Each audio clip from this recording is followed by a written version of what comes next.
Olá, seja bem-vindo à nossa videoaula. Na aula de hoje, vamos falar sobre dimensionamento da necessidade de processamento, considerando as operações de read, insert, delete e atualização. Vamos verificar o dimensionamento para cada transação e a capacidade necessária para o processamento do nosso modelo. Para fazer este estudo, precisamos fazer a análise transacional de nosso modelo conceitual. As transações são triviais e usuárias.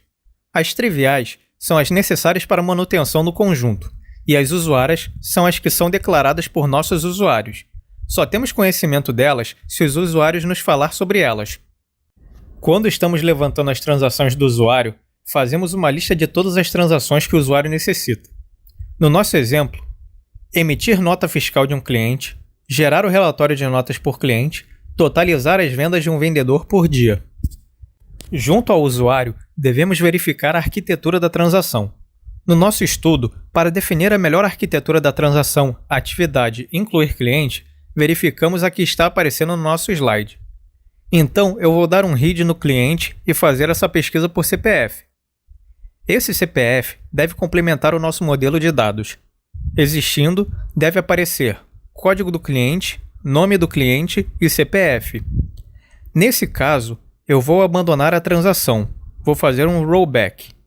Se não existir, eu vou continuar a transação e vou fazer uma inclusão, aparecendo código do cliente, nome, endereço e renda e CPF. Indo para o estado de concluir, seria o nosso commit. Para a exclusão, optamos por essa arquitetura. No estado inicial, início, damos um read em cliente. Se o cliente existir, vai ser mostrado o código do cliente, nome, endereço e CPF. Se não existir, eu vou para o estado de abandonar. Vou dar um rollback. Existindo o cliente, eu vou dar um read nota fiscal e vou varrer todas as ocorrências de nota fiscal com o código do cliente. E para cada ocorrência de nota fiscal, eu vou deletar nota fiscal. Isto é, vou limpar o conjunto de notas fiscais das notas fiscais relativas a este cliente. Depois de limpar todas as notas fiscais, eu vou dar um delete no cliente e vou para concluir. Vai ser o meu commit. Eu tenho uma nova pureza para o meu modelo. A arquitetura da nossa primeira transação usuária está sendo mostrada na figura.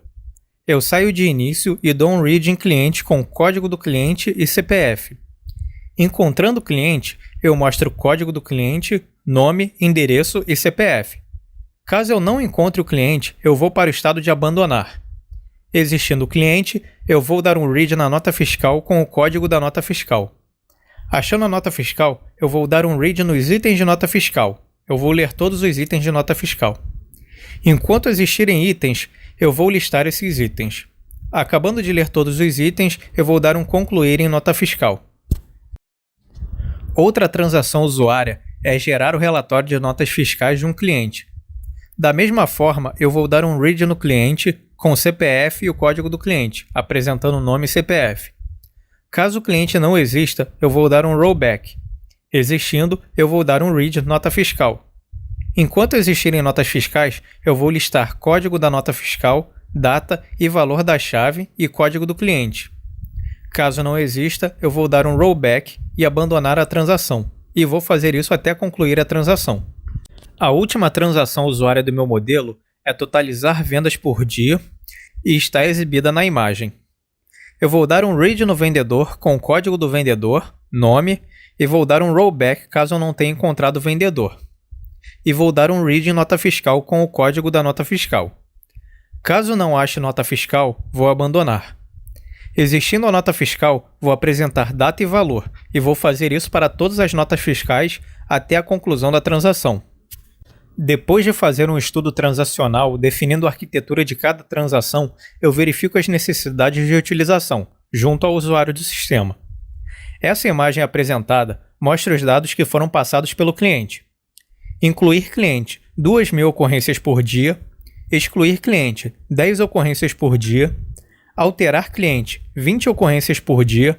Consultar cliente, 3.000 ocorrências por dia. Incluir item de nota fiscal, 20.000 ocorrências por dia. Excluir 200 ocorrências por dia. Alterar 300 ocorrências por dia. consultar item de nota fiscal 2.000 por dia, emitir uma nota fiscal de um cliente 2.000 por dia e gerar relatório 100 ocorrências por dia. E os demais, como podemos ver na tabela. Observe que é mantida a mesma unidade, dia. Outra análise importante é a dos volumes. Cada conjunto contém quando o sistema já está em plena atividade.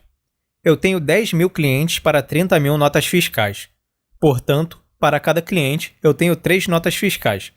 Em relação a vendedor, eu tenho 100 vendedores e 30.000 notas fiscais. Portanto, para cada vendedor, tenho 300 notas fiscais. Para cada nota fiscal, eu tenho uma média de 10 itens. Essas médias indicam o esforço de processamento que eu preciso em cada conjunto. Para fazer o dimensionamento das necessidades de processamento, eu verifico as necessidades de cada transação. No slide, eu apresento a transação incluir cliente com a frequência de 2.000 por dia. Então eu tenho a coluna from e a coluna to, de onde ocorre a operação. Ela veio do exterior para cliente. Para um cliente, eu tenho uma operação read, mas são 2.000 a frequência, então eu tenho 2.000 reads. Depois, eu tenho uma operação que vai de cliente para cliente, então from entidade cliente to entidade cliente. A média é uma, eu tenho 2.000 inserts. Essa transação necessita de 2.000 reads e 2.000 inserts. A transação excluir cliente, segundo a arquitetura que nós definimos, para uma frequência de 10 transações por dia. Da mesma forma, from. Eu vou do mundo exterior para cliente, média 1. Eu tenho uma operação de read, são 10 reads. E cliente para a nota fiscal, eu tenho uma média de 3, portanto são 30 reads. De nota fiscal para nota fiscal, eu tenho uma média de 3 deletes, portanto 30 deleções. De cliente para cliente, eu tenho uma média de 1 delete, portanto 10 deleções. Portanto, essa transação necessita de 40 reads e 40 deletes. Para listar todas as vendas de um vendedor, da mesma forma, eu tenho uma sequência de 20 dias. E eu tenho do mundo exterior para vendedor uma operação de read, portanto tenho 20 reads. De vendedor para nota fiscal, 300 reads, portanto 6.000 operações de read, dando um total de 6.020 reads. Continuando esse estudo, nós vamos verificar todos os volumes de read, delete, update e insert para todas as transações. A figura exibida mostra que eu tenho um total de 24.752,50 reads, 251 delete, 341 update e 32.000,5 inserts. Essa é a necessidade de processamento total. Sendo que eu estou fazendo isso para um estudo de 10 horas, mas o que me interessa é verificar se eu tenho condições de processamento durante o pico. No nosso exemplo, eu tenho 40% das transações de 8 às 10 horas, segundo o gráfico que o meu usuário levantou. Logo, eu vou considerar 40% da utilização que eu achei de reads, delete, updates e insert para calcular o consumo na hora de pico. Então eu tenho 9.901 reads na hora de pico, 136,4 updates, 100,4 delete e 12.800,2 insert. Portanto, 4.950,5 reads, 68,2 update, 50,2 delete e 6.400,1 insert, todos por hora.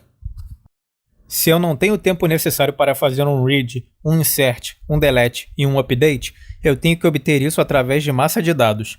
Preparamos um sistema e o rodamos na hora de pico, fazendo diversas medidas e tirando essas médias. Essas médias devem ser comuns e disponíveis a todos os projetos. Com esses dados, eu posso verificar a necessidade de tempo para fazer as operações de read. No caso, deu 1,6 segundos. Insert deu 59,52, delete 2,25 e update 0,8 segundos. O total de segundos necessários no horário de pico foi de 64,18. Se dividirmos este valor por 3.060 segundos, que é o número de segundos em uma hora, o sistema necessitará de 1,8% da capacidade de processamento. Desta maneira, conseguimos verificar qual o esforço necessário para que o sistema funcione corretamente nos horários de pico. O estudo apresentado aqui foi adaptado de um trabalho feito por Richard Perkinson no seu livro Data Analysis, onde ele faz todo esse dimensionamento, tratando de forma matemática o esforço necessário para se atender às necessidades de transações a partir do modelo de dados. Caso tenha gostado desse vídeo, dê o seu like, compartilhe o vídeo e se inscreva no canal. Até a próxima videoaula!